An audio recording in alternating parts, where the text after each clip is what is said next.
Parents and older adopted children go through many ups and downs during the relationship. Older adopted children can struggle with psychological and emotional challenges, as well as language barriers in life. These struggles not only are experienced within the home, but the schools as well. The adopted child can face small or big struggles, but with good intervention, they will learn to overcome these difficulties. The main question is, do our public schools have the resources and tools to help equip our teachers to effectively work with older adopted children? I caught up with the principal and teachers at MG Elementary to find out what resources the public schools offer to better help older adopted children. My name is Alex Triphammer. I'm the principal at MG Elementary School in the Fort Zumwalt School District. My name is Annette Holtman. I'm the educational diagnostician here at MG Elementary School. My name is Diana Hendren, and I am the ESOL teacher, one of the 10 at Fort Zumwalt School District. My name is Jenny Huddleston. I teach second grade at MG Elementary. This is my 19th year. I've taught second grade most of those years. I also happen to have 3 adopted children, all of them from the country of Guatemala.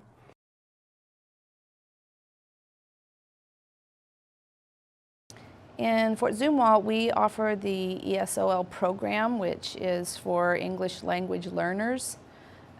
It is not only for students who speak another language, it's also if one or both of their parents speak another language.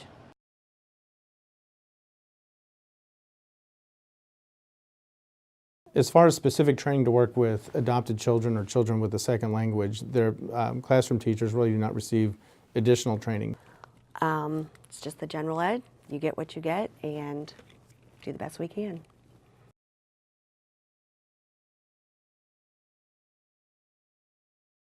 Yes, I think we'd be able to work with, our goal is to work effectively with all children, regardless of their ability. So if we have a child that comes in with a second language that is not English, then yes, what we would do is compile our team and get our English as a second language teacher involved. We would get obviously the parents involved, the classroom teachers, and any other folks in the building that might be able to provide some support.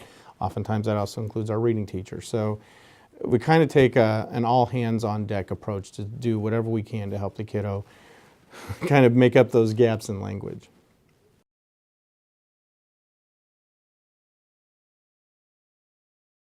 Well, we do have Title I, which is a reading program, and then the ESL class as well. They can go to that program if they qualify.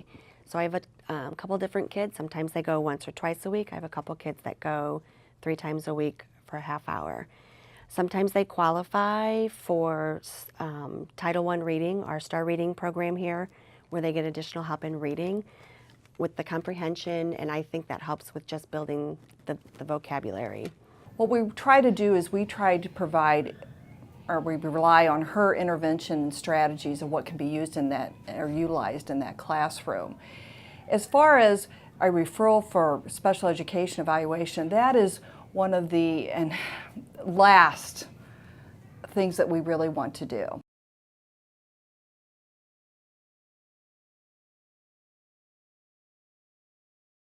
I think the biggest concern that we have, and not just our district, I think it's pretty universal, is meeting the demands of the increasing population of English as second language students. That seems to be an area that is growing, and therefore I think some school districts, probably I would say most school districts, are struggling to have enough personnel to provide the supports for the number of kids. So that would be the biggest challenge, is to somehow increase the amount of supports we can give those kids. And that really means increasing the number of people, that certified teachers that can work with those students. I do think we do need some extra help. The problem with ELL and other services is they're pulled out of the classroom and then we feel like they're missing instruction time. So it's kind of a bittersweet situation. I think we need more ELL teachers as well that maybe speak the language they speak, but I know that it comes down to money and timing and scheduling and things like that. I think we could do a better job, but I honestly don't know where to begin to help them.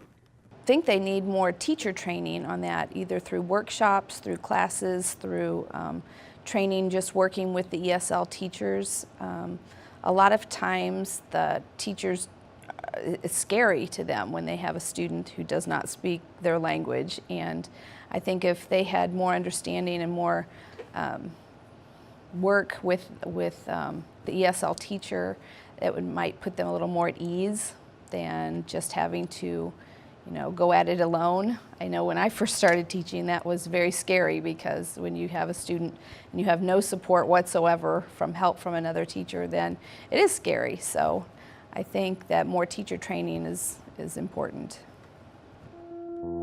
I caught up with Mr. and Mrs. Arnold, who have adopted children of their own, to see their success and struggles within the public schools.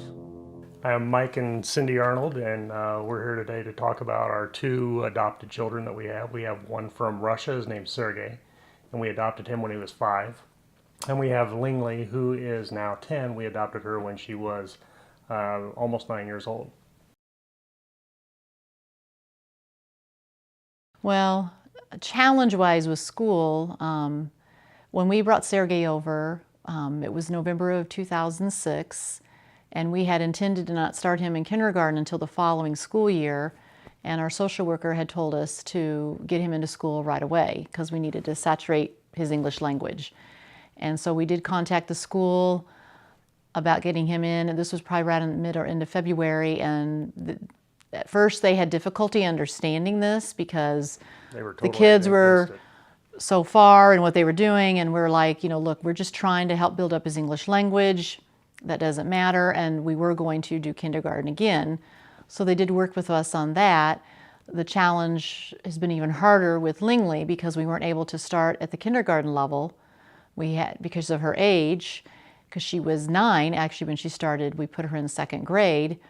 And so the more difficult thing is these kids have already been in school for 3 years in America, where Lingley, she did have 2 years of school in China, which was at the kindergarten level, but now she's in an American school, and so the content and everything that they knew, they obviously had a huge heads up, whereas she didn't.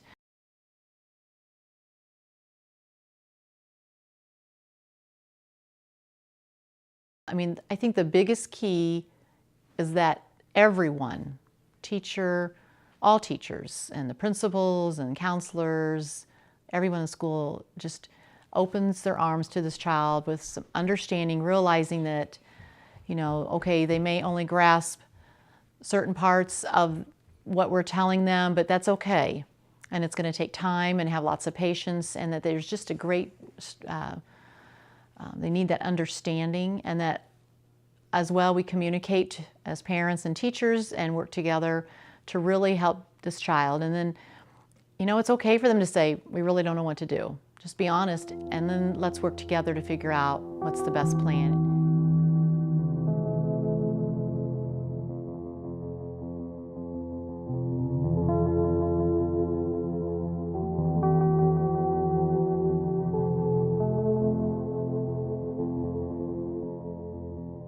In conclusion, we found out that public schools do offer programs like ELL and Pioneer Reading. These programs are good and do benefit the child to help their vocabulary and the English language, but the cons to these programs are that they pull a student out of that classroom setting. I believe that the public schools do offer some resources and tools for teachers to help benefit adopted children and to work with them, but there's also lots of areas to improve. But it also comes down to both parties of the teachers and the parents of the adopted child. Both the teachers and the parents have to collaborate, work, and plan accordingly to see the child succeed.